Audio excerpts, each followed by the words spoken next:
Buenas tardes con todos. Pedimos disculpas por estos minutos de retraso. Tuvimos un problema técnico que ya la universidad nos está entregando los enlaces para los participantes. Y ya se están conectando. Muchísimas gracias. Disculpen el inconveniente. Pero estamos dentro de los tiempos.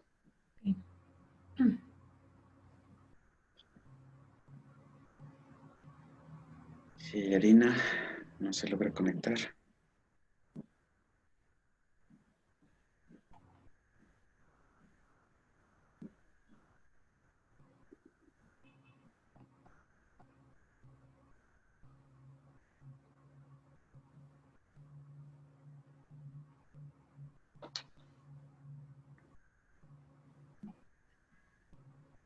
Rogelio, ¿me estáis escuchando bien? Robert, sí, sigues. Sí, ¿qué tal? No me veis, creo, ¿no? Porque tengo el vídeo congelado. Sí, está congelado el video. Es correcto. A ver cómo me descongelo. Configuración del vídeo. Creo que voy a salir y volver a entrar, será más práctico, ¿vale? Sí, Arina, ¿nos logras escuchar?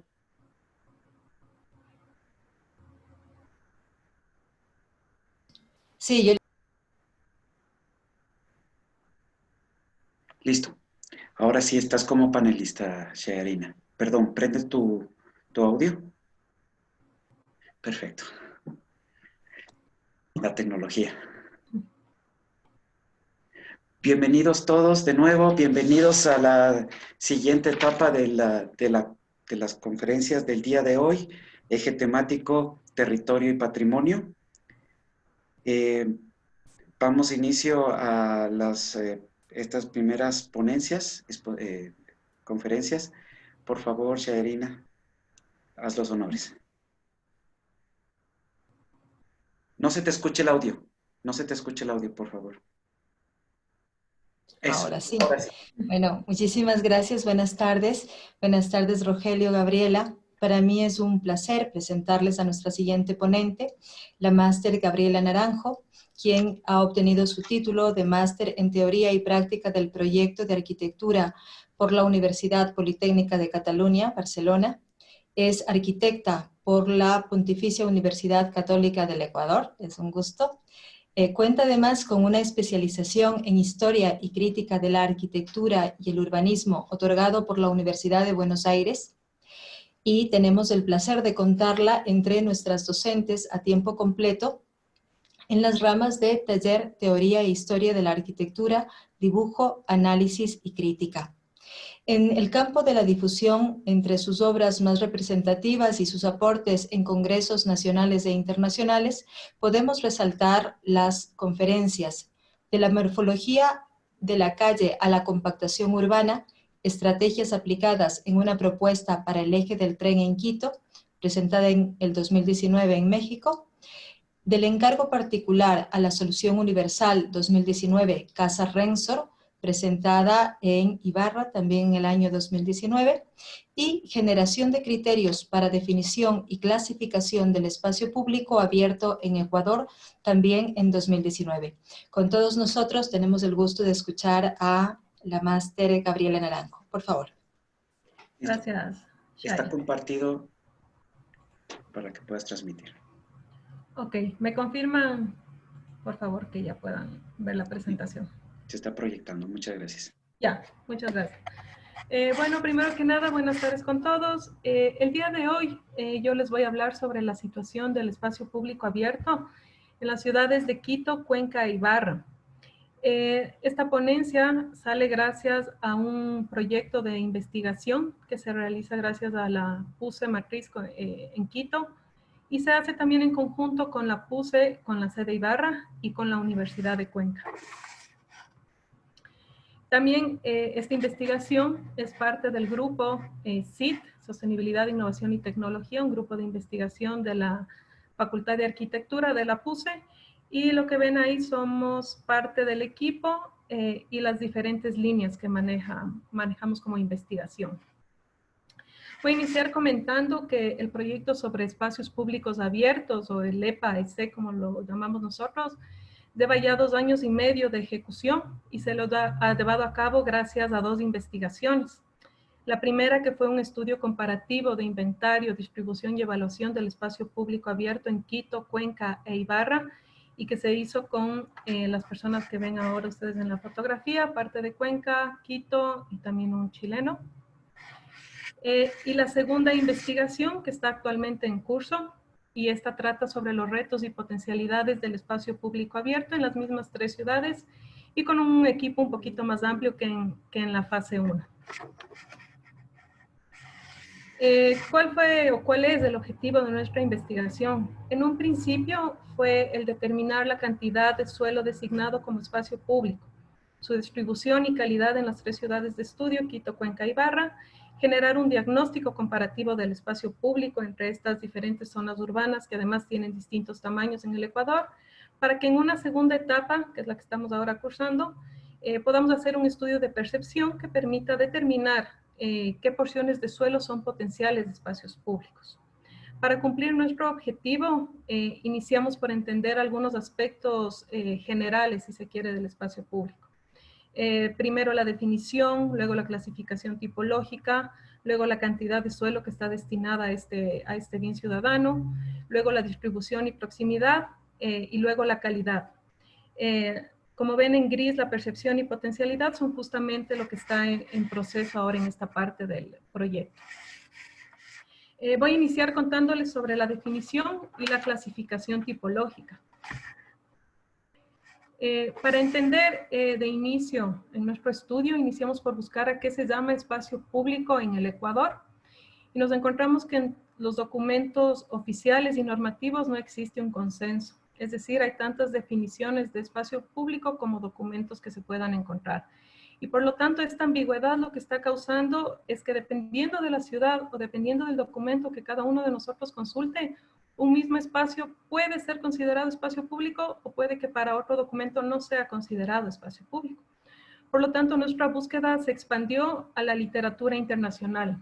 Lo que están viendo aquí es el cuadro de resumen de los 26 documentos consultados para lograr definir espacio público abierto. Lo que tenemos acá arriba son los criterios que más frecuentemente se usan para describir el espacio público, y aquí están los 26 documentos. A medida que estas barritas se van poniendo más oscuras, significan los conceptos que tienen más prevalencia. Por ejemplo, un espacio público dice que debe ser un espacio con funciones recreativas, cívicas o naturales, que tiene que ser accesible a todo el público. Y, por ejemplo, uno de los conceptos que tiene menor frecuencia o que lo encontramos menos es espacios de propiedad privada, por ejemplo, o también que sean promotores de equidad. De esta manera, nosotros nos aventuramos a lanzar nuestra propuesta sobre lo que es un espacio público abierto para el Ecuador. Y decidimos que es un área verde, un espacio abierto, no construido, con propósito recreativo, cultural, cívico, natural, accesible a toda la comunidad de manera irrestricta y gratuita. Primordialmente, aunque no exclusivamente de propiedad pública, capaz de albergar variedad de usos y acomodar a usuarios diversos, fomentando la inclusión y la equidad social, idóneo para aportar a la protección de los ecosistemas y a la sostenibilidad de los asentamientos humanos. Para el tema de clasificación tipológica tuvimos que realizar un ejercicio similar al anterior, ya que nuevamente a nivel nacional no contamos con una clasificación oficial. De acuerdo a la literatura, determinamos que se deben tener 2 clasificaciones, una que llamamos macro y que contempla unos aspectos más generales de los espacios públicos, y una micro que contempla unos aspectos, si se quiere, más específicos. Para la clasificación macro, nosotros proponemos que se haga por tamaño.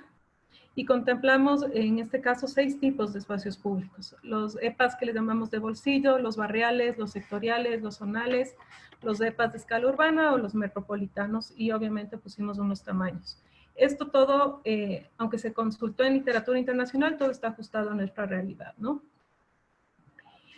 Para la definición micro, o la clasificación micro, hicimos también un estudio de prevalencia. Nuevamente se utilizaron 13 documentos que están enlistados en esta parte de acá, también de literatura internacional y nacional, y para ver cuáles son los tipos más comunes que se enlistan generalmente en la literatura.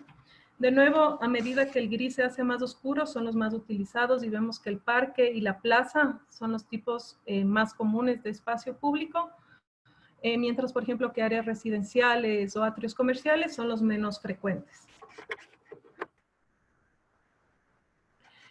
Por lo tanto, para la clasificación micro, nosotros utilizamos el criterio de la función y proponemos que se clasifiquen en 9 tipos: el parque, la plaza, el parque cívico, el parque infantil, el campo deportivo, el margen de agua, el parque lineal, el bulevar y el mercado abierto. En este punto sí me gustaría aclarar que como el estudio se está realizando en 3 ciudades de la Sierra Ecuatoriana, cada vez que se quiera hacer el estudio, por ejemplo, en regiones como la costa, el oriente o la zona insular, se debería hacer una adaptación, ¿no? Porque van a ir saliendo nuevas tipologías de acuerdo a estas regiones. Una vez que entendimos estos conceptos, ya que la situación del espacio público es que ni siquiera está definido y clasificado en el Ecuador, una vez que logramos hacer esto, dimos el siguiente paso, que es el paso de la evaluación de los espacios públicos. Para esto lo que hicimos fue levantar información a través de una herramienta. La herramienta es el Cobo Toolbox, es una aplicación móvil. Y lo que hicimos fue adaptar un formulario que ya propuso ONU Habitat y que ha aplicado de hecho en algunas ciudades del mundo para hacer unos estudios similares. Hicimos la adaptación a lo local, a nuestra realidad ecuatoriana, y realizamos la capacitación sobre cómo manejar esta herramienta al equipo que levantó los datos. El primer resultado que sale de esta evaluación y de esta investigación es la cantidad de suelo destinado a espacio público. En la ciudad de Quito, nosotros logramos levantar la información de 690 espacios públicos abiertos, que equivalen más o menos al 50% del total de la ciudad. Quito, por ser la ciudad más grande, tuvimos que hacer un recorte, si se quiere, del total. También quisiera contarles en este punto que una vez que nosotros recibimos los planos oficiales y los que utilizan los municipios y ministerios, nos dimos cuenta que estaban inventariados más de 2.000 espacios públicos. Y lo que pasó fue que una vez que nosotros teníamos nuestra definición, sabíamos qué espacios podíamos eliminar de estos mapas. Y nos quedamos finalmente con algo un poquito cerca de los 1.400 espacios públicos. ¿A qué se debe esto? A que eliminamos los parterres, aceras arboladas, redondeles e incluso lotes baldíos que originalmente habían estado inventariados como espacios públicos en Quito. Luego también calculamos el índice de verde urbano en la ciudad y con los resultados ya depurados tenemos que Quito tiene 23.86 metros cuadrados de área verde por habitante. En la ciudad de Cuenca sí logramos levantar el 100% de los espacios públicos, que en este caso fueron 348, y calculamos que los cuencanos cuentan con 7.52 metros cuadrados de área verde por habitante. En la ciudad de Ibarra también se levantó el 100% de los espacios públicos, que son 163, y el cálculo del área verde es de 10.52 metros cuadrados por habitante. Es decir, en nuestro estudio estamos finalmente con 1.201 espacios públicos abiertos. Ahora les quiero hablar sobre las tipologías, algo de las tipologías de nuestras ciudades. Después de haber hecho todo el levantamiento de datos, lo que estamos viendo aquí es cuál es la tipología que más hay y la que más superficie ocupa en el territorio. En la ciudad de Quito es el parque. Lo que podemos ver es que casi no hay espacios públicos destinados al uso o a la función del mercado abierto o a los márgenes de agua. Y también podemos decir que de estos parques, el que más superficie de nuevo aporta son los parques de carácter metropolitano. En la ciudad de Cuenca, nuevamente la tipología que más área aporta es el parque. Sin embargo, es súper importante ver que en Cuenca sí se ocupan los márgenes de agua como espacios públicos y entonces es la segunda tipología más utilizada. Al contrario de Quito, que teníamos los parques metropolitanos, los parques de tipo urbano por el tamaño son los que más superficie aportan. Y en la ciudad de Ibarra, nuevamente, el espacio público más frecuente, el de más superficie, es el parque. Y tampoco hay mucha rehabilitación en el tema del margen de agua. Y similar a Quito, son los parques metropolitanos los que más superficie aportan. ¿Qué nos quiere decir esto? Que bueno, la tipología más común, al menos en nuestras ciudades como espacio público, es el parque.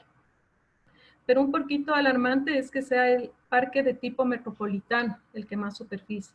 ¿Por qué decimos alarmante? Porque al ser los parques, si alcanzan a ver acá, está el Parque Metropolitano Huanguiltagua, por ejemplo, son los parques de mayor superficie. Es decir, son los parques que no son de uso cotidiano en la ciudad, no son los de uso del día a día o los que logras ocupar en su totalidad. Y entonces esto vale la pena tener en cuenta, sobre todo en una planificación futura, para ver qué es lo que va o qué se puede proponer en la ciudad a partir de este dato. Luego que ya conocimos cuánto área verde tenemos en cada una de las ciudades, nos interesó conocer el estado de distribución y proximidad, o si se quiere, accesibilidad al espacio público. Ya que el dato del índice de verde urbano lo único que nos dice es si tenemos o no suficiente área verde por habitante, tomando en cuenta los 9 metros cuadrados que recomienda la Organización Mundial de la Salud. Sin embargo, esto no refleja si toda la población tiene acceso a estos metros cuadrados o si existe inequidad en el territorio o en la distribución. Por lo tanto, nosotros hicimos un estudio de proximidad a espacios públicos de acuerdo a la situación socioeconómica de cada ciudad. Para esta parte de la exposición, yo les voy a mostrar 3 planos por cada ciudad. El primero va a ser siempre el que nos muestra la situación de los espacios públicos. Les vemos pintados en verde en toda la ciudad. En este caso estamos viendo primero a Quito. El segundo plano es el que muestra el índice de calidad de vida. Este es un índice que divide a la población en cuartiles. Tenemos acá estos 4 colores que son los cuartiles, que son de acuerdo a las condiciones socioeconómicas de la población, y esto se obtiene con los datos del censo poblacional. En este caso, lo que nosotros vemos en color rojo es lo que llamamos el cuartil 1, ¿sí? Y es el que nos indica un índice de calidad de vida más bajo. El rosado es el cuartil 2 y es bajo, pero es un poco superior al anterior. Y el azul más encendido o el más oscuro es el que nos indica un índice de calidad de vida superior o el mejor índice de calidad de vida. ¿Sí? Y lo que tenemos ahora acá es el plano que nos muestra la proximidad a los espacios públicos. Lo que nos está diciendo este plano es que mientras aparece esta línea verde, ¿sí? Si tú habitas en esta manzana, por ejemplo, de acá, y si tu línea está verde, significa que tienes una buena accesibilidad o que estás dentro de más o menos los 4 o 6 minutos caminando al espacio público más cercano. Pero a medida que las líneas se van pintando, por ejemplo, de color rojo, o las líneas se van haciendo más extensas, significa que tienes que caminar cada vez más para llegar al espacio público más cercano. Entonces, si ustedes se fijan acá, el índice de calidad de vida, acá está el Parque de la Carolina o el Parque Bicentenario, para que se ubiquen los que conocen Quito. En el hipercentro, en el centro norte, el índice de calidad de vida es alto. En la zona central del sur es entre medio alto y alto, pero hacia las periferias es bajo. Y si ustedes se fijan cómo se va pintando las líneas rojas, empezamos a ver que existe una coincidencia, ¿no? Hacia las periferias se pinta de color rojo, es decir, están más lejos de un espacio público, y hacia los centros empiezan a pintarse cada vez más verde. Como resumen, les presento este cuadro. En el color de las barras vemos de nuevo el índice de calidad de vida. Recuerden que este es el rojo es el índice más bajo y el azul es más alto. Y lo que vemos aquí es la distancia a pie caminando. Okay, lo que nos quiere decir este cuadrito es que el cuartil 2, 3 y 4 pueden llegar a un espacio público en más o menos hasta 6 minutos caminando, lo cual es bastante bueno. Sin embargo, en el cuartil 1, el que tiene el índice de calidad de vida más bajo, hay partes del territorio en que les puede tomar casi 95 minutos caminando llegar al espacio público más cercano, ¿no? Entonces vemos que sí hay una relación entre la proximidad y el índice de calidad de vida o el nivel socioeconómico. Esto es para la ciudad de Cuenca. De nuevo, lo que estamos viendo en este plano es la distribución de los espacios públicos. Acá estamos viendo el índice de calidad de vida. Vemos de nuevo que hacia el centro hay una concentración de los niveles o el nivel socioeconómico un poquito más alto. Y hacia las periferias nuevamente se empieza a pintar con el índice de calidad de vida más bajo. Si ustedes se fijan en la transición del uno al otro, vemos un caso muy similar a Quito. Hacia el centro de nuevo se pintan de color verde, entre verde y amarillo, indicándonos que hay una proximidad más o menos buena. Y sin embargo, de nuevo a las periferias, como vemos acá, se pinta el color rojo, quiere decir que estamos muy distantes de un espacio público. A manera de resumen, en la ciudad de Cuenca, el cuartil 1, el de índice de calidad de vida más bajo, nos indica que puedes llegar a caminar hasta 73 minutos para llegar al espacio público más cercano. Y este es el de la ciudad de Ibarra, de nuevo la distribución de los espacios públicos en la ciudad.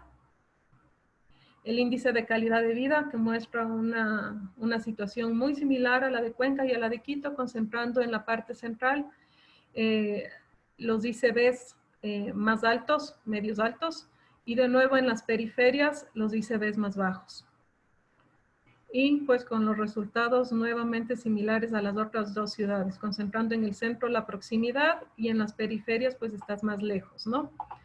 ¿Qué nos indica acá como resumen? Bueno, en la ciudad de Ibarra, obviamente por el tamaño que tiene, mucho más pequeño que en Quito o que en Cuenca, tú puedes llegar desde un cuartil 4, puedes requerir hasta 23 minutos de desplazamiento para llegar al más cercano, al espacio público más cercano. Una vez que entendimos todo este tema de la distribución y cómo está la accesibilidad del espacio público, nos interesó ver cuál es la calidad. Ok.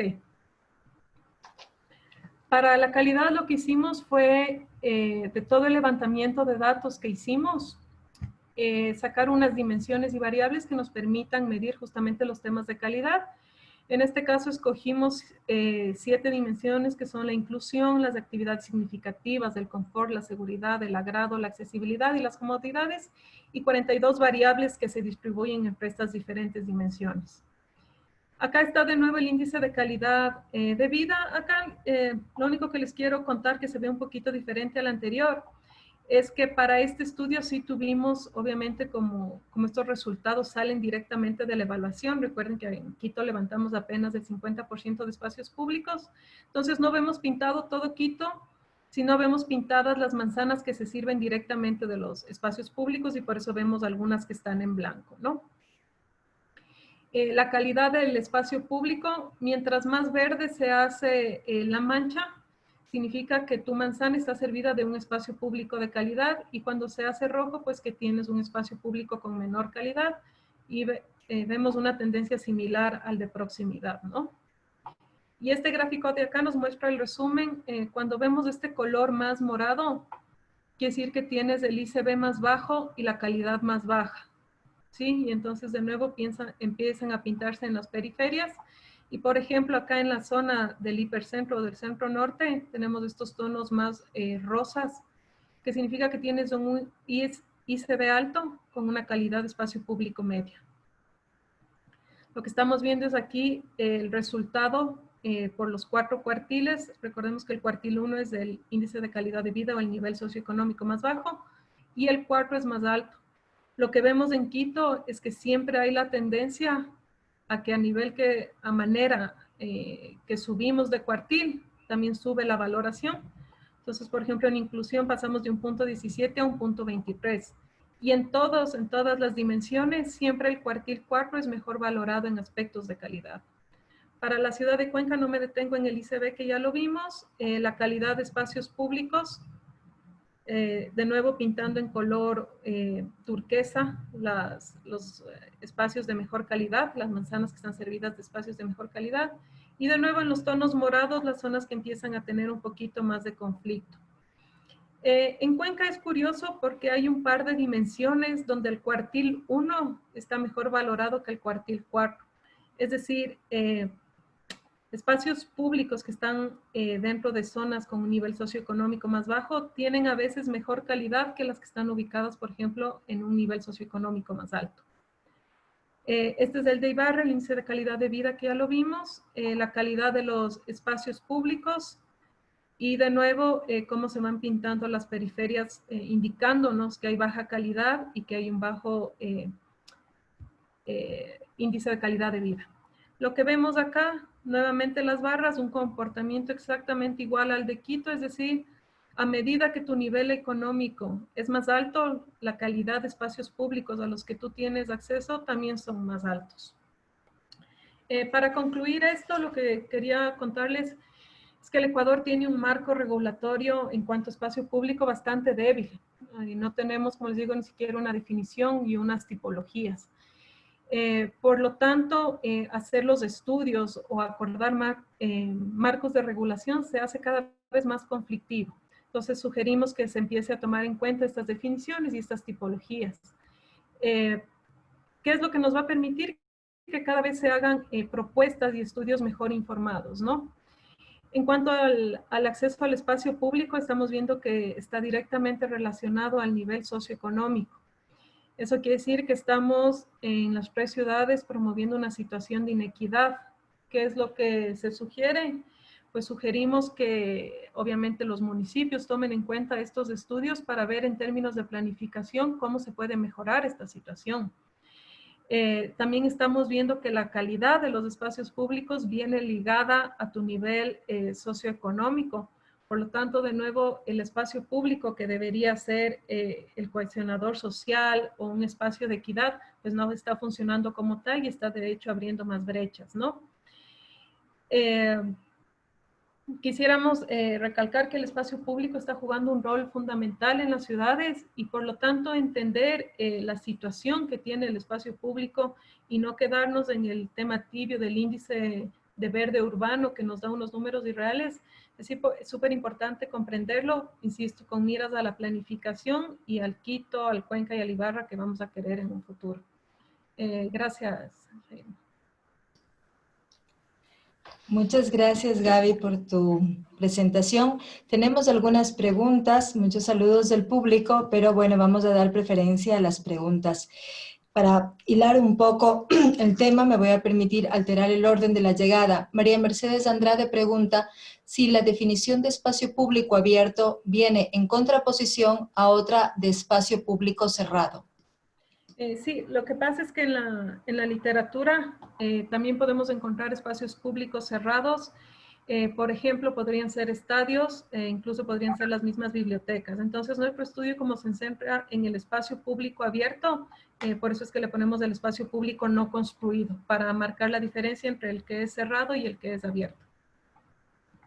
Muchas gracias. Ricardo Morales saluda y además quisiera saber qué criterios definen el índice de verde urbano, el área total del espacio, el área libre. El área total de los espacios públicos.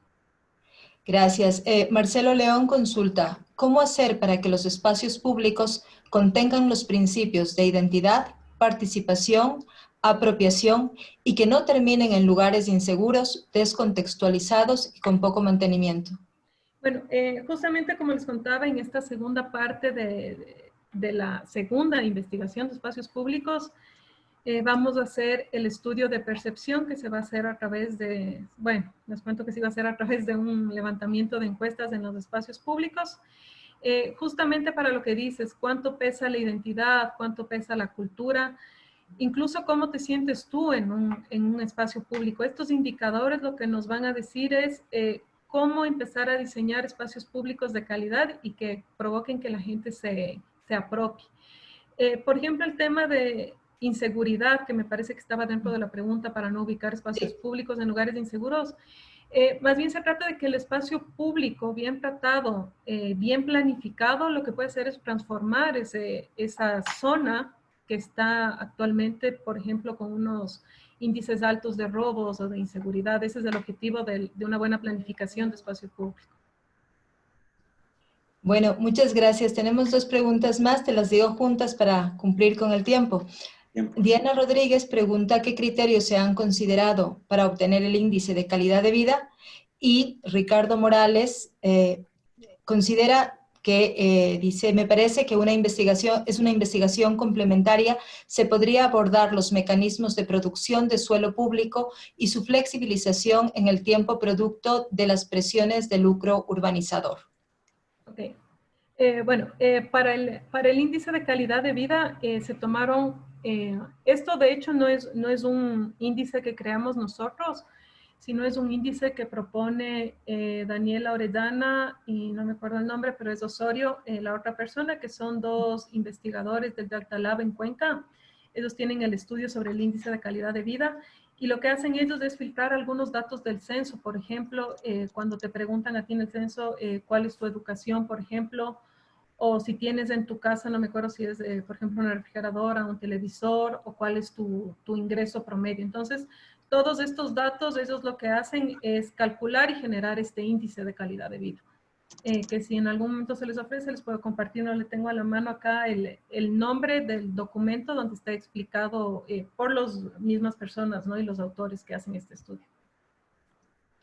Muchas gracias a todos. En honor al tiempo debemos proseguir con la agenda de hoy. Nos quedan muchas preguntas en el chat. Nosotros se las haremos llegar a Gabriela, y en la medida en la que la tecnología nos permita, seguramente pronto recibirán una contestación. Muchos éxitos y muchas gracias. Muchas gracias, Clary. Perfecto. Entonces, la siguiente ponencia, por favor, si estamos listos, Freddy, Paola, si pudieran prender sus micrófonos.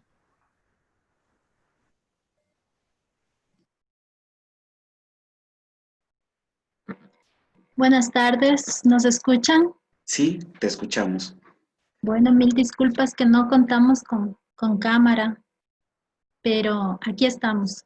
Listo. ¿Vas a tener oportunidad de presentar o quieres que yo presente sus presentaciones? No, sí podemos compartir pantalla si nos dan el permiso, ¿no? Está autorizado para todos los panelistas.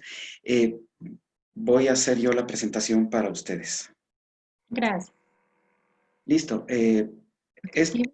Comenzamos en lo que son las ponencias que fueron concursadas justamente para poderse presentar en este Congreso Internacional del Paisaje. Esta es la primera ponencia y, como ustedes saben, también existe una mesa paralela que se está desarrollando en este momento con otras ponencias.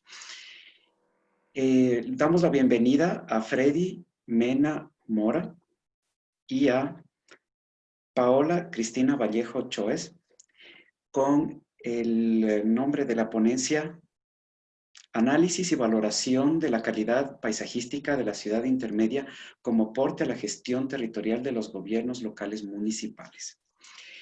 Freddy es arquitecto por la Universidad Central del Ecuador, magíster en gestión ambiental, doctor en ingeniería gráfica, geomática y proyectos por la Universidad de Extremadura, técnico de la Asociación de Municipalidades del Ecuador, técnico municipal en áreas de catastro y planificación en los municipios de Cuyabeno, Quito, Saquicilí y San Miguel de Bolívar, exdocente de la Universidad Central del Ecuador y de la Universidad Técnica de Cotopaxi.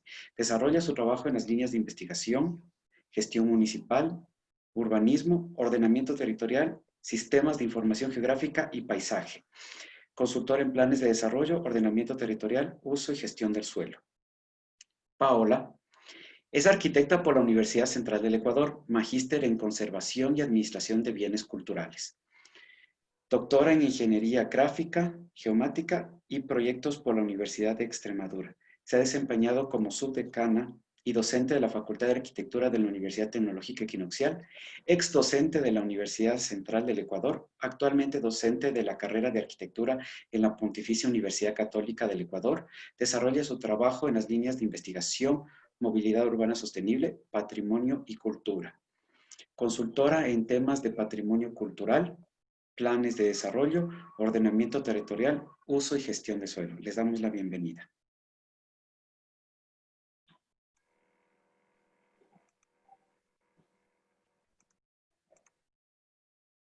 Bueno, muy buenas tardes. Gracias por la presentación.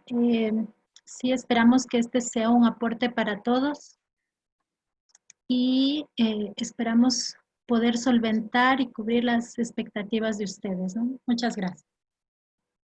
Buenas tardes, muchas gracias por la atención. Bien, el estudio que nosotros vamos a realizar se fundamenta en el análisis de 3 ciudades, Pujilí, Saquicilí y Antonio Ante, cada uno con sus particularidades y sus especificidades. En el tamaño, podemos ver que Pujilí es la de mayor tamaño, luego tenemos a Antonio Ante al final, pero lo que queremos hacer notar es que la mancha urbana, en el caso de Antonio Ante, es mucho mayor a la de las otras ciudades, aunque es la menor en extensión territorial. Entonces, esto nos arroja un escenario bastante particular en esta ciudad por la gran cantidad de asentamientos dispersos por la proximidad entre el área urbana y el área rural, lo que no ocurre en Saquicilí y en Pujilí. Entonces, en torno a esto se han definido como objetivos la inclusión del concepto de unidades de paisaje en la ordenación territorial, partiendo del hecho de que dichas unidades contribuyen a la correcta localización y disposición de los elementos y usos del territorio, así como de las estructuras o sistemas que lo conforman, además de ayudar a realizar los diagnósticos territoriales, pues contienen y muestran en su forma los aciertos y disfunciones en el uso del espacio geográfico. Al mismo tiempo permiten comprender y explicar sus formas, tarea imprescindible para ordenarlo con conocimiento de las causas que los han producido. La metodología se fundamenta en la definición de unidades de paisaje a través de su caracterización y su valoración. Para este efecto se entenderá como unidad de paisaje la parte del territorio caracterizada por una combinación específica de componentes paisajísticos de naturaleza ambiental, estética y cultural.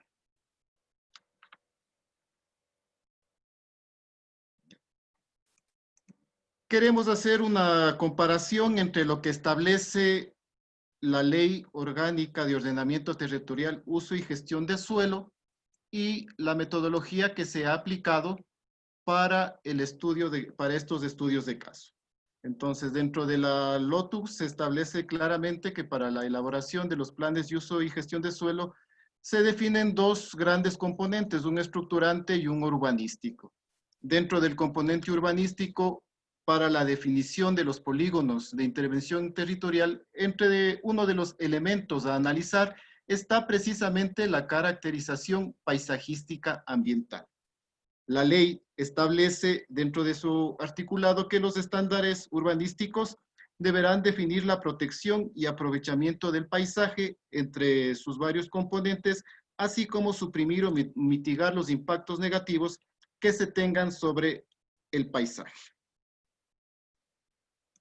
La metodología planteada establece que para la valoración del paisaje se abordan 2 ejes fundamentales que están relacionados con los atributos físicos y los atributos estéticos. Aquellos atributos físicos estarán definidos por los factores fisiográficos, por los usos actuales del suelo, la dimensión histórica del paisaje, que estará fundamentada en patrones urbanos, estructura parcelaria, tipologías de asentamientos en el territorio, tipologías constructivas, la distribución histórica de las actividades económicas en el territorio, la red de caminos e infraestructuras, así como las infraestructuras hidráulicas. Y dentro del eje de valoración estética se refiere a la forma, al color, a la línea, la textura, la escala y el espacio dentro de este entorno natural.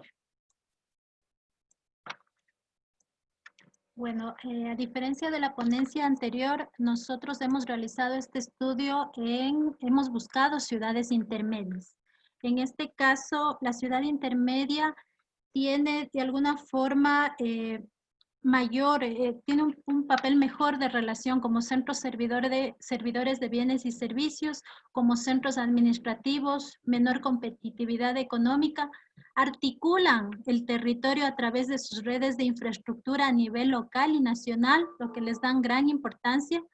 A escala, son ciudades más gobernables no presentan altos problemas medioambientales y son centros urbanos equilibrados y sostenibles.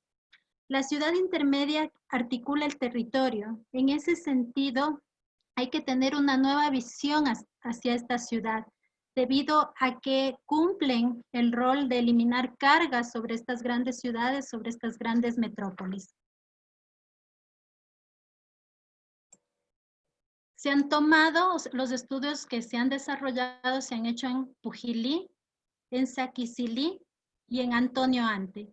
En Pujilí encontramos actividades agrícolas y de comercio que le dan su rol específico, a la vez relacionan la sierra con la costa. En Saquicilí hemos encontrado actividades agrícolas y de comercio, es un centro de intercambio productivo. Nosotros veíamos en la primera diapositiva la foto de Saquicilí reconocida por sus 7 plazas, donde se realiza una actividad de intercambio de productos muy fuerte. Antonio Ante, ¿sí? al norte, es una ciudad que posee actividades comerciales, relaciona la Sierra Norte y la provincia de Pichincha. Es conocida como la ciudad del emprendimiento, una ciudad con características de emprendimientos textiles y de industria textil de bajo impacto.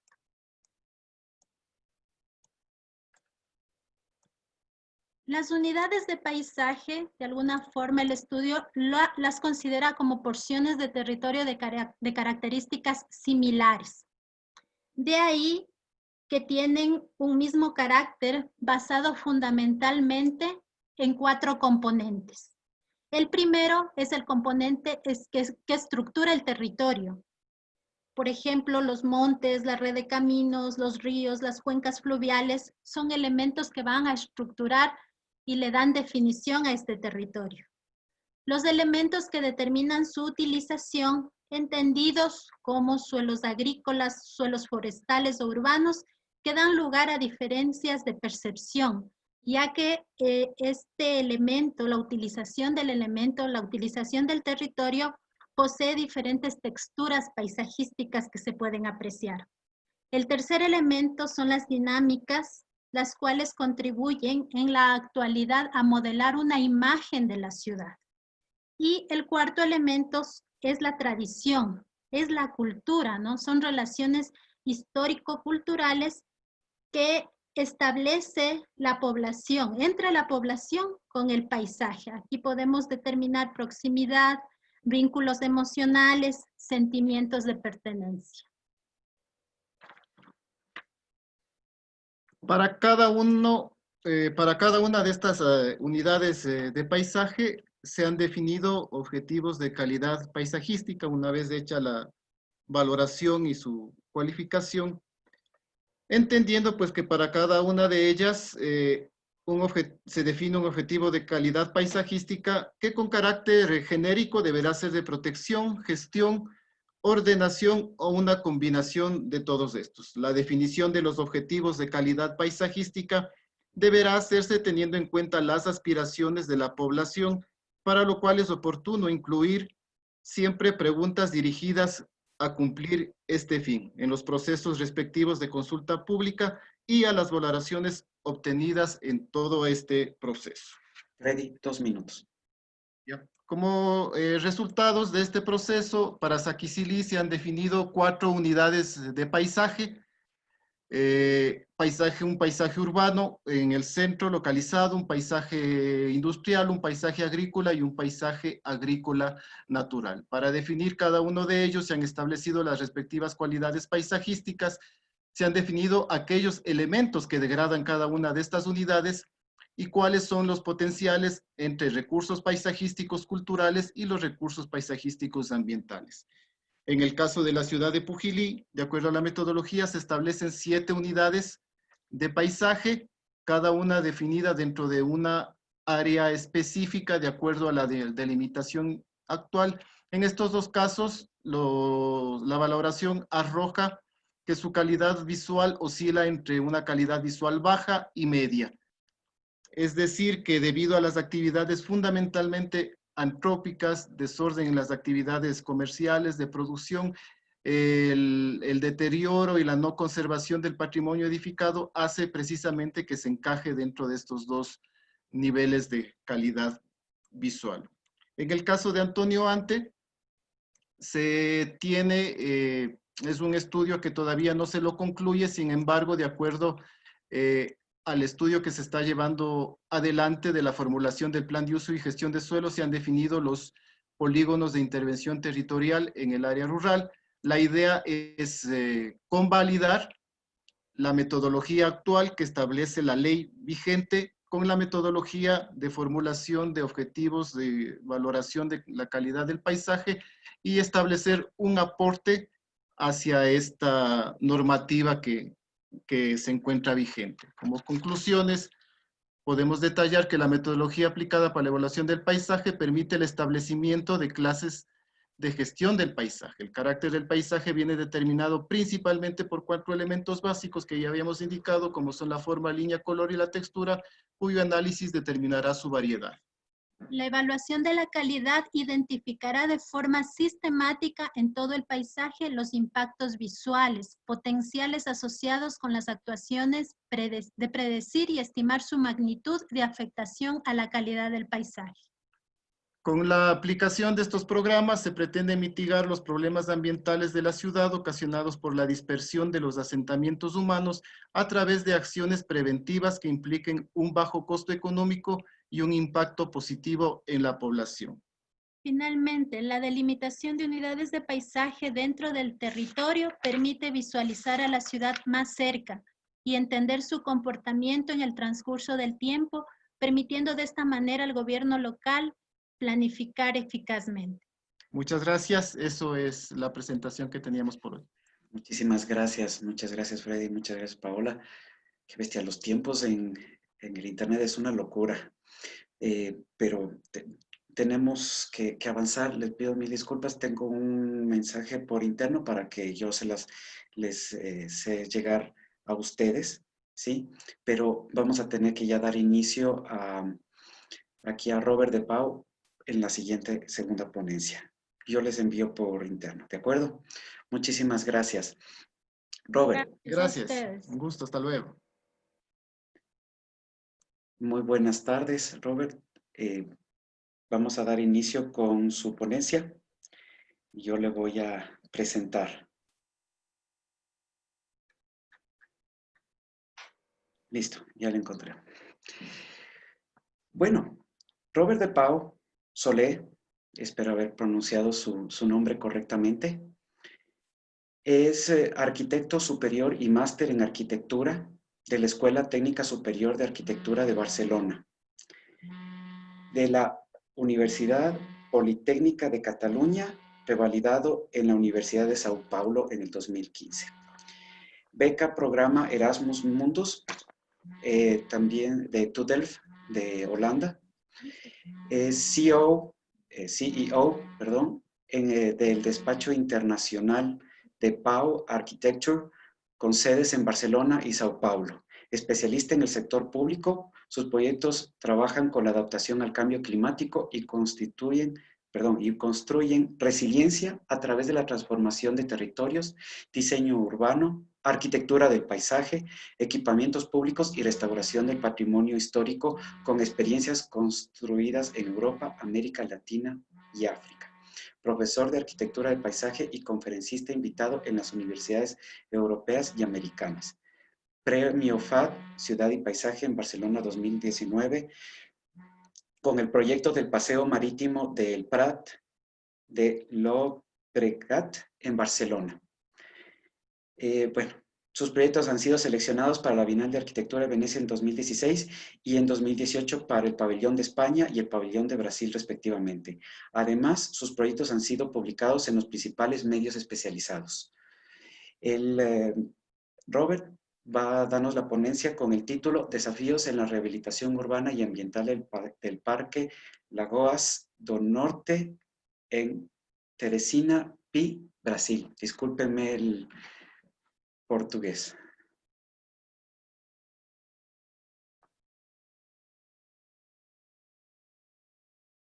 No se le escucha, Robert.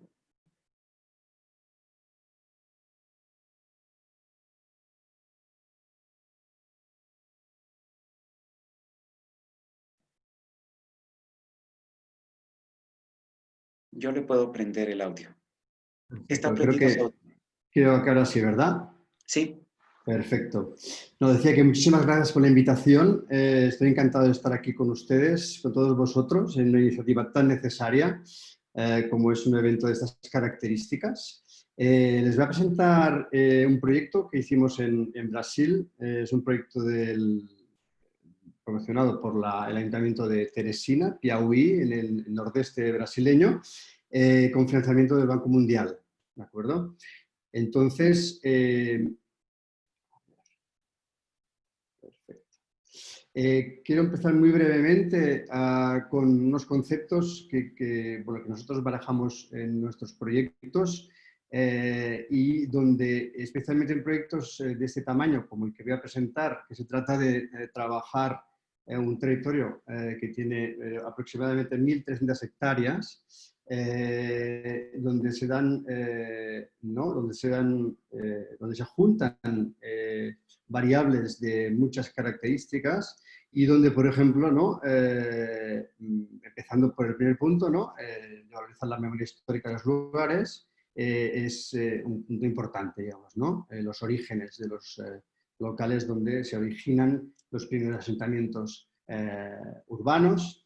Por otro lado, trabajamos para humanizar los espacios libres, donde todo el mundo pueda se movimentar y estar tranquilo y, digamos, desde un punto de vista de espacio pacificado, donde el peatón y el ciclista pues, puedan ser los protagonistas y el coche se quede a un lado.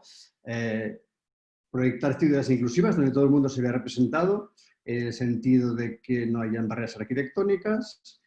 Construir residencia urbana, y va muy ligado con el siguiente punto, de consolidar infraestructuras verdes, conectar corredores ecológicos, trabajar con sistemas de drenaje sostenible, consolidar corredores ecológicos, como decía, manejar las aguas de lluvia, en territorios como este, vamos a ver, porque estamos en un lugar que es un encuentro de los ríos, áreas inundables, afrontar el problema de la movilidad muy al día, también con las conexiones, en territorios que han ido creciendo, digamos, de una manera desordenada, alrededor de lagos, como es este caso, y por último, que todas las acciones pues, puedan beneficiar en la salud de la población, Vamos a ver el proyecto. Voy a presentar bastantes imágenes.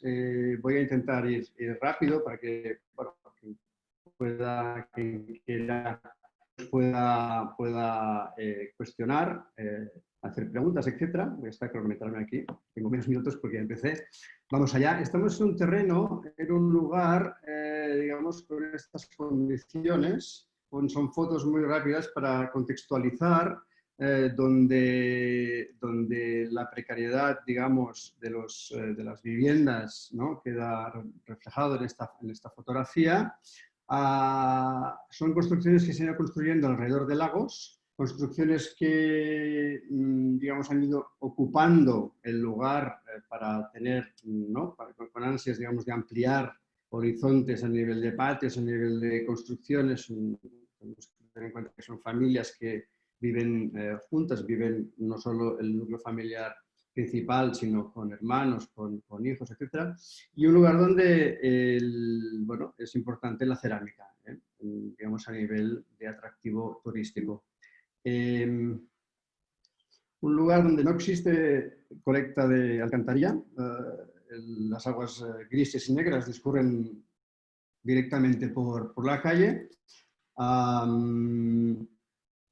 Como decía, se van ganando terreno encima de los lagos, van depositando descontroladamente pues tierra o todo tipo de escombros, etcétera, pero donde hay vida, podéis ver aquí a mano derecha y abajo, donde hay unas tortugas que se llaman cágados, que son sobrevivientes. La actividad ceramista es uno de los atractivos, como decía, turísticos y uno de los puntos de referencia a nivel de producción local, Estamos en Teresina, en el estado de Piauí, una ciudad de unos 800.000 habitantes. La región de los lagos del norte estuvo aquí arriba, en la confluencia entre el río Parnaíba, que es divisor entre estados. A la derecha tenemos Piauí, a la izquierda Maranhão, y donde llega el río Potí, que es este de aquí, ¿no? Que va a desembocar al área de trabajo, digamos. Este es el río Potí, y aquí a la izquierda quedaría el río Parnaíba. Veis, bueno, todas estas manchas verdes y más oscuras serían los lagos. Es una región con 13 barrios, aproximadamente no llega a 100.000 habitantes, ¿no? Pero bueno, con 12 lagos. El programa Lagoas do Norte fue, como decía, promocionado por el Ayuntamiento de Teresina. Recibió un financiamiento del Banco Mundial y se hizo por áreas, ¿no? Por fases, ¿no? La primera fase es el área 1, que está aquí abajo. Nosotros no intervenimos. Intervenimos en el área 2, 3 y 4, digamos, ¿no? Vamos más para adelante. Todo se inició con un master plan, de acuerdo con un programa de necesidades. Es un territorio con muchas carencias a nivel, como decía, de alcantarillado, a nivel de calidad de las aguas de los lagos. Sin alcantarillado nos podemos imaginar dónde van todas las aguas grises y negras a esos lagos, que, bueno, que están completamente atrofiados, como habéis podido apreciar en la foto inicial, donde hay que calibrar a nivel de macrodrenaje lo que son la cantación del agua de los lagos uno tras el otro, es decir, hay un trabajo de macrodrenaje entre lagos. Es un área inundable en la cual se construyó un dique en los años 70, donde estoy marcando el cursor. Se construyó un dique, pero claro, al construir este dique, si este macrodrenaje a nivel interno no funciona, que va decantando desde este lago hasta el último y de aquí se bombea el río, si no funciona como era hasta ahora, pues produce unas inundaciones en un territorio que os podéis imaginar, ¿no? Bueno, vamos para adelante porque tengo bastantes fotos, pero bueno, a nivel de establecer red de ciclovías, a nivel de itinerarios ecológicos, programas educativos ambientales, construcción de nuevas viviendas para la gente que, digamos, que se tiene que expropiar su casa debido a varios temas, construcción de escuelas, iluminación pública, arborización, etc. Un esquema para empezar por la conectividad del territorio. Veis cómo está completamente desconexo, donde todas las calles estas son cul-de-sac, no van a ningún lado. Pues uno de los primeros trabajos es coser todas estas calles, generar tejido urbano, reconectar, evitar lugares digamos, ¿no? oscuros, peligrosos, donde no se permite, ¿no? la socialización, y a partir de allí pues, establecer cuáles son los recorridos peatonales y regenerar lo que son los márgenes de los lagos a nivel de parques lineales y que ayudan, digamos, a establecer una articulación mejor a nivel interno en el barrio. ¿Qué quiero decir con eso? Actualmente todas las casas están, podemos decir, sellando lo que serían los márgenes de los lagos. Eso quiere decir que cuando vas por la calle no aprecias que estos lagos existen. Pues vamos a reverter esta situación, ¿no? Y aquí, bueno, toda la arborización, toda la infraestructura verde que fuimos trabajando. Este es uno de los planos que trabajamos a nivel de remoción de la gente, de expropiación de la gente por varios motivos, que después podemos entrar en detalle, pero uno de los principales es, bueno, el riesgo de inundación, por esta área de inundación. Hay otro motivo que sería área de preservación permanente, que sería la APP. Hay otro motivo que sería por sistema viario, por, ¿no? coser la ciudad, y luego, bueno, hay otro motivo que sería intervención urbanística a nivel de apertura de puertas, que se llegaron a llamar ventanas urbanísticas hacia los lagos desde la ciudad. el plano fue creciendo de esta manera, se fue generando de esta manera. Ya veis que todos los barrios ya están cosidos, con vivienda social en el mismo lugar para no desestructurar y no desequilibrar socialmente a la gente que se ha deslocado. Hay un punto importante que sería el encuentro de las aguas, donde se genera, es este de aquí, donde se genera un polo de atracción, un polo cultural, un lugar fantástico, que es este de aquí, donde actualmente el dique que hablaba antes, pues discurre por esta carretera, que es de ida y venida. Aquí está el parque del encuentro de las aguas y donde se genera todo un plano, digamos, ¿no?, de impacto a nivel de desviar lo que es la circulación más para abajo, doblando lo que sería las vías de acceso, quedándose el remanescente de vía que antes discurría por aquí encima, como paseo peatonal. Bueno, se aprovecha lo que es el dique para establecer unas gradas, unos graderíos que dan hacia un parque, pues para shows, etcétera. Se genera una plaza para un futuro museo del barro, porque este es el lago de las Olarías, ¿no?, de los alfareros. Se genera... minutos, Robert. Perfecto, gracias. Se generan estos balcones hacia el río, el parque del encuentro de las aguas y por último pues un complejo deportivo en el otro lado.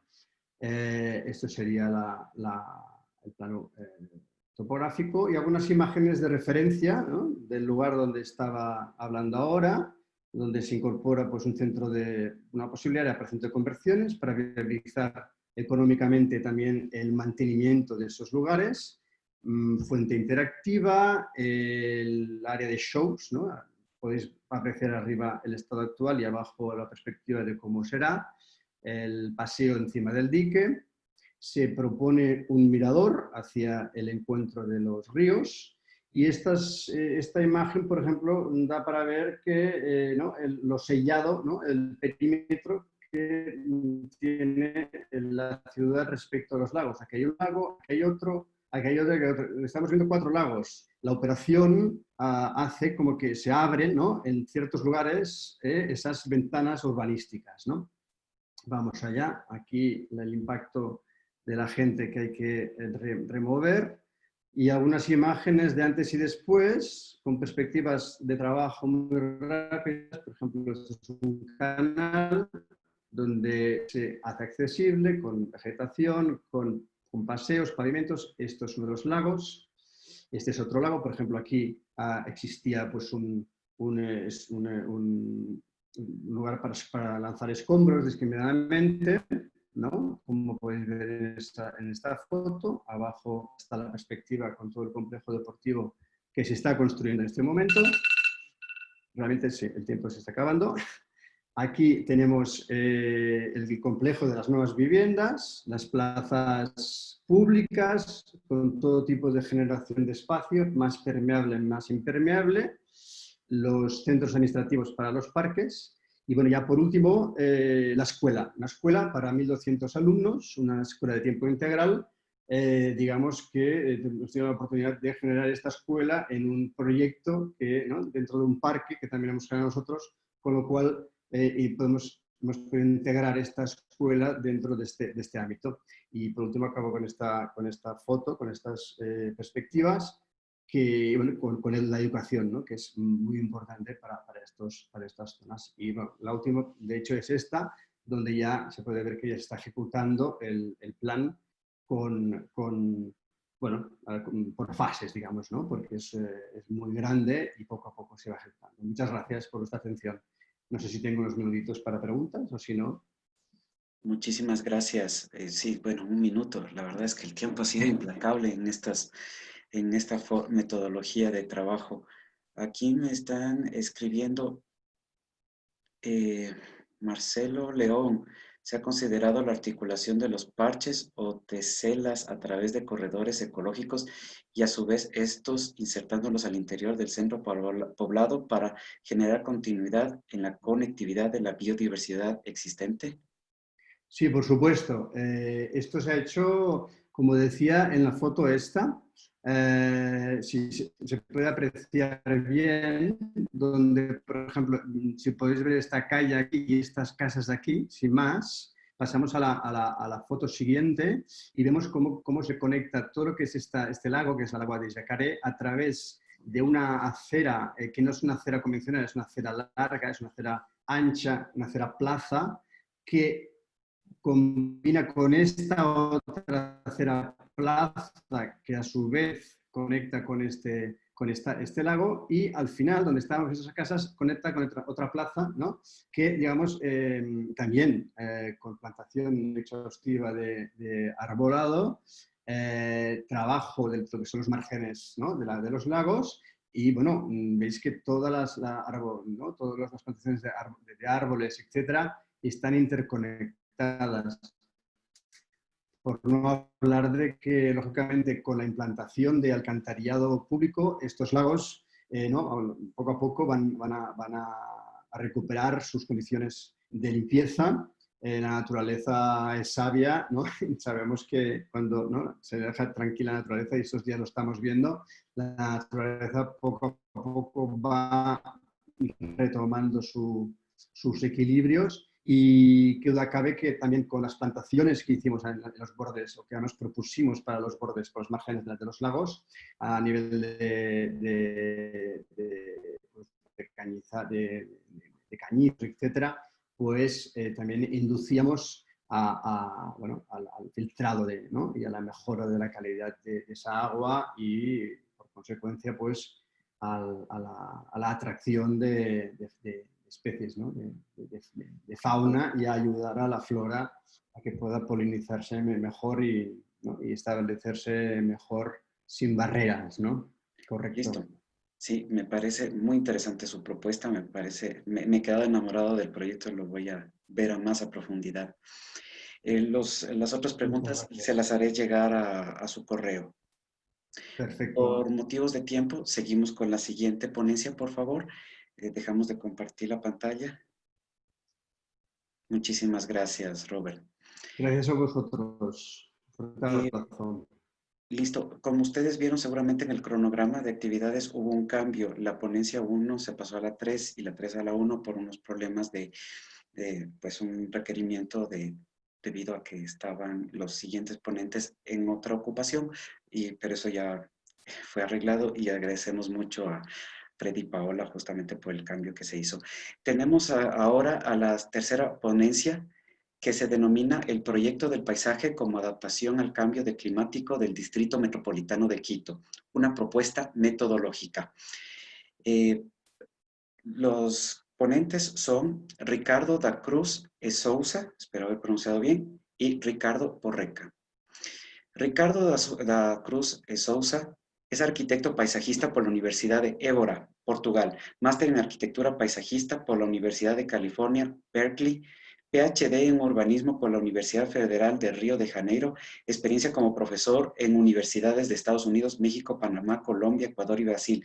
Desarrolló 2 programas de maestría en diseño de paisaje, uno en la Universidad Católica de Santiago de Guayaquil y otro en la Universidad Istmus en Panamá. Su trabajo se ha centrado principalmente en la contribución de arquitectura paisajista para la adaptación de ciudades al cambio climático, consultor del CAF, la ONU, autor de publicaciones y artículos científicos sobre paisaje, resiliencia, urbanismo ecológico y participación comunitaria. Ricardo Porreca es arquitecto por la UNI, doctor en diseño urbano y arquitectónico por la Universidad La Sapienza de Roma, Italia, arquitecto por la Universidad La Sapienza de Roma, profesor de la UTE, docente de diseño urbano en la maestría de urbanismo de la UTE y de teoría de planificación. Su trabajo se ha centrado principalmente en los problemas de vulnerabilidad urbana de la ciudad de Quito.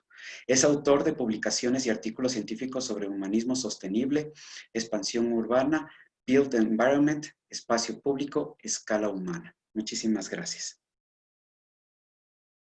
Pueden proyectar y prender sus audífonos, sus micrófonos, perdón.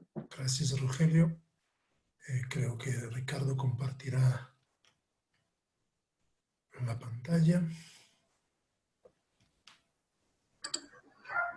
Hola.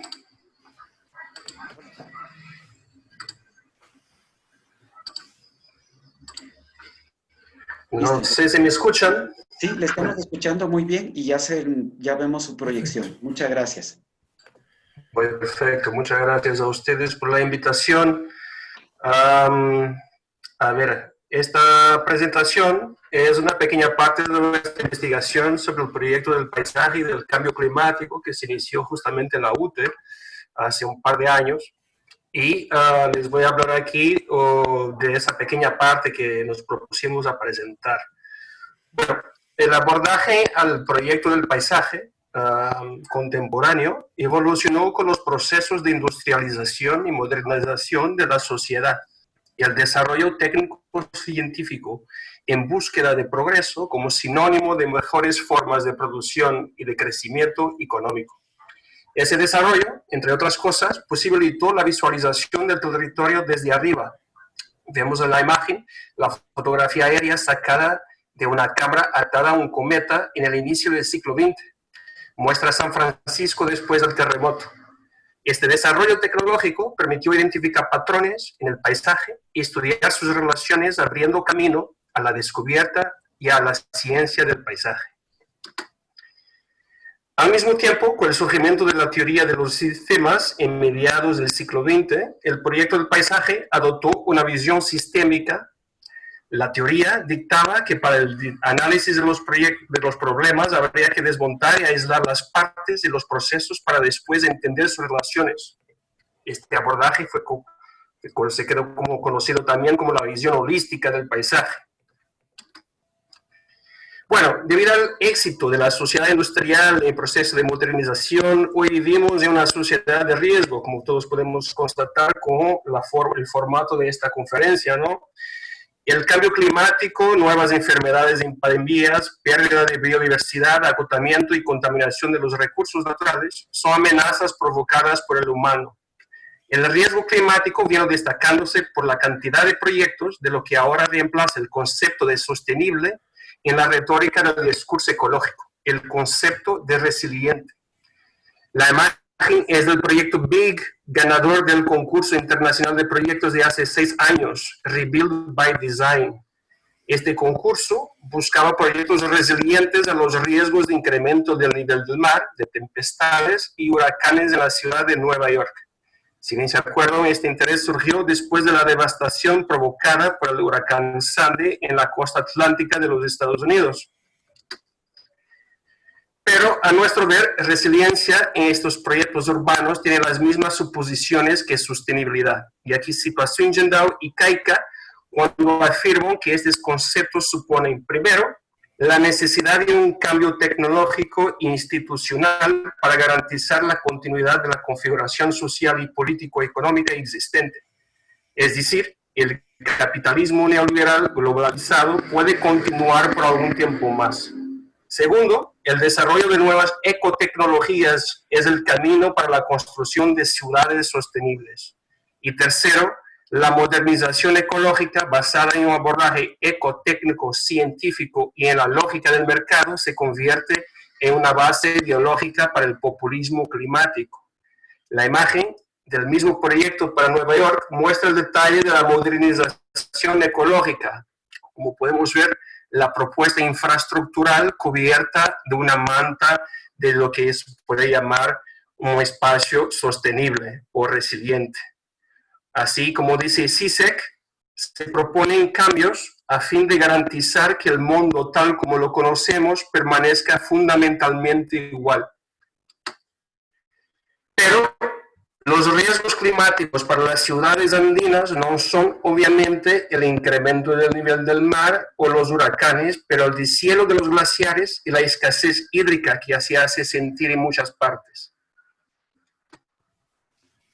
Sí, de hecho, la pregunta que nos hicimos era cómo se está comportando, cómo se está portando Quito con respecto a estas situaciones. Y pues hemos analizado algunas parroquias, algunas rurales y algunas urbanas, para entender más o menos cuál era la tendencia al utilizo de estos recursos.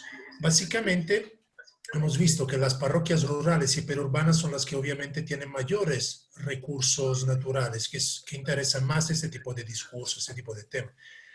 Y hemos visto que las parroquias rurales alejadas de la mancha urbana del distrito tienden a mantener las densidades tipo densidad poblacional o de urbanización y de recursos naturales que son coherentes con su denominación de rural.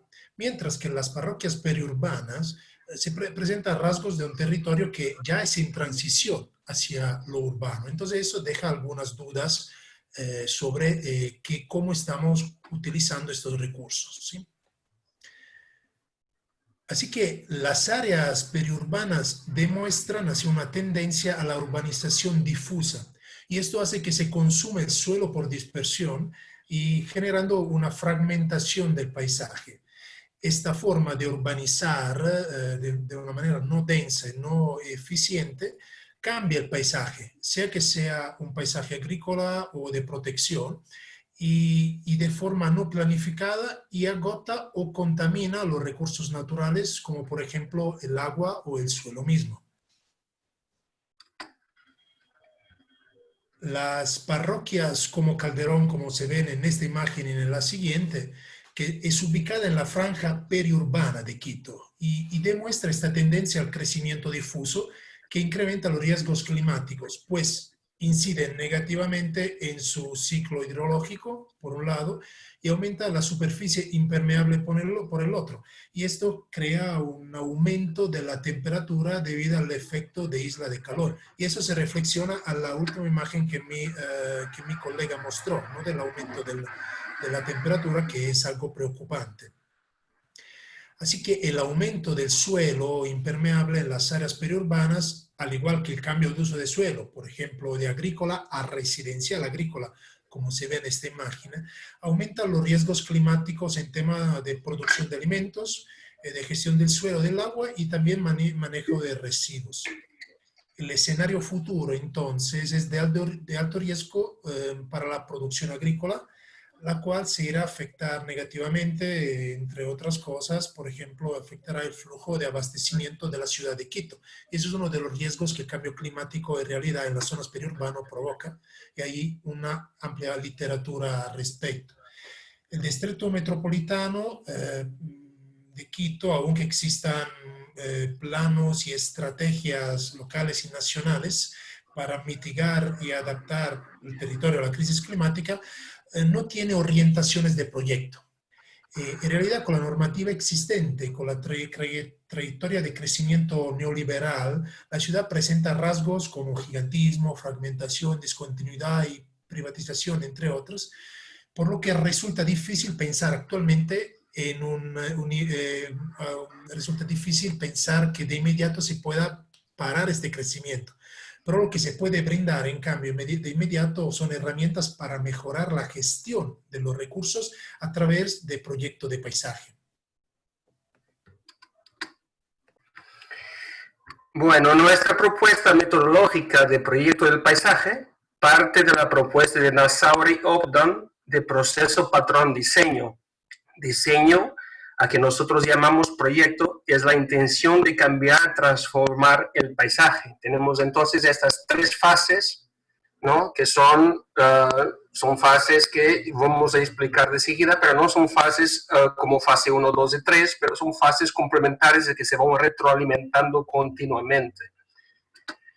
Bueno, de la primera fase o de la fase inicial, podemos llamarle así, al revés de un análisis sistémico deductivista platicado como vimos desde el siglo XX, el proyecto del paisaje deberá suponer la incerteza y reconocer los flujos metabólicos socioecológicos de un lugar, así como identificar las relaciones de poder y decisión que dictan y aplican o no las políticas territoriales y de gestión del territorio. En la segunda etapa, en esta fase, otro bit es importante desmistificar, lo de la participación. Cook y Kotari denominan tiranía de la participación al cinismo de los procesos participativos que resultan ser manipuladores o que de hecho perjudican a los que se supone que tienen de empoderar. La participación deberá ser una herramienta utilizada con criterio y cuando realmente útil y necesaria para el éxito del proyecto, y no como ritual protocolar. Aquí también hay que buscar formas alternativas de visualizar los riesgos y las incertezas futuras a través de percepciones compartidas, evitando lo que es costumbre, el hiperrealismo catastrófico o apocalíptico. Así, el proyecto del paisaje no tiene un resultado final. Es un proceso continuo que genera escenarios posibles que deberán ser discutidos abiertamente para adaptarse de forma equitativa a las exigencias y necesidades del sistema socioecológico. Para concluir, en Ecuador y en el Distrito Metropolitano de Quito existe un número importante de leyes que permiten el desarrollo y gestión del territorio. Sin embargo, queda una cierta incertidumbre conceptual sobre la gestión del territorio rural y periurbano. Hasta la fecha, a pesar de la normativa existente, se nota por un lado una brecha entre la complejidad de los conceptos, por ejemplo, del Código Orgánico del Ambiente y los estándares de proyecto aplicados en la ciudad, por el otro, el control flojo de los diseños, es decir, no garantizamos una buena intervención. La propuesta metodológica para el proyecto del paisaje de adaptación al cambio climático para el Distrito Metropolitano de Quito, en nuestro entendimiento, tiene de partir de la visualización de los riesgos climáticos mencionados antes en una escala perceptible o visible, de priorizar la generación del ciclo hidrológico y proponer nuevos sistemas socioecológicos de cohabitación entre lo humano y no humano. Concluyendo, al establecer una metodología de proyecto del paisaje se contribuye a ordenar los conceptos legales con las normas de diseño y finalmente establecer metas claras para la adaptación al cambio climático. 5 minutos. Muchas gracias. Bueno. Pues nos fue súper rápido, ¿no? Tenemos más tiempo para las preguntas. Sí, tratamos de reducir para tener un colchoncito. Así que gracias por la atención de toda forma. Sí, muchas gracias. Bueno, la verdad es que no nos han hecho preguntas. Creo que se han quedado con algunas cosas por tratar. Justamente estas temáticas son altamente pertinentes y nos están haciendo reflexionar mucho sobre cómo estamos haciendo nuestras investigaciones del territorio, nuestras investigaciones sobre el paisaje. Y siempre queda la pregunta, ¿cómo las podemos aplicar correctamente en nuestros territorios? Ciertamente, Quito es un laboratorio bastante complejo, del cual podemos sacar muchas preguntas y esperemos algún rato también buscar esas respuestas que tanto las necesita esta ciudad. Estoy con un mensaje paralelo de Grace Yepes, la cual me está indicando de que quieren comenzar ya las conferencias magistrales porque está ya Saide presente y quieren avanzar lo más rápido posible. Ciertamente dentro del cronograma está un pequeño receso, pero sí les pediría a todos los presentes que por favor se conecten al siguiente enlace, porque ese sería el último enlace del día. Sí, les estoy mandando en este momento.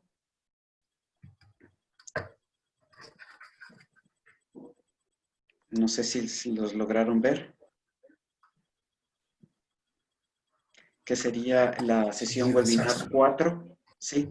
En la cual tendremos 2 conferencias de Brasil y de México, y finalmente tendremos la mesa redonda, en la cual les invitamos a todos ustedes como panelistas, expositores, justamente a generar un momento de debate y crítica y ciertamente propuesta que pueda aportar específicamente a la Carta de Paisaje. Entonces, por favor, les invitamos a todos que se conecten a este siguiente enlace.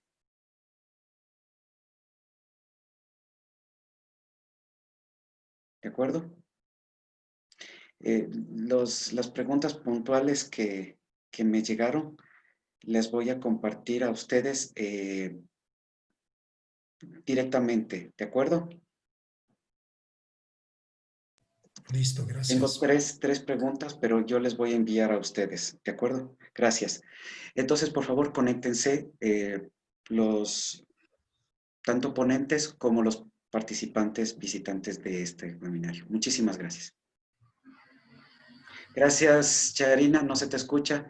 En todo caso, muchas gracias. Gracias, Ricardo. Muchas gracias a todos. Gracias, Ricardo. Gracias, Nos Freddy. vemos. Gracias. Muchas gracias.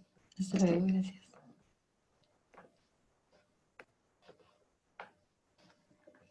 Gracias.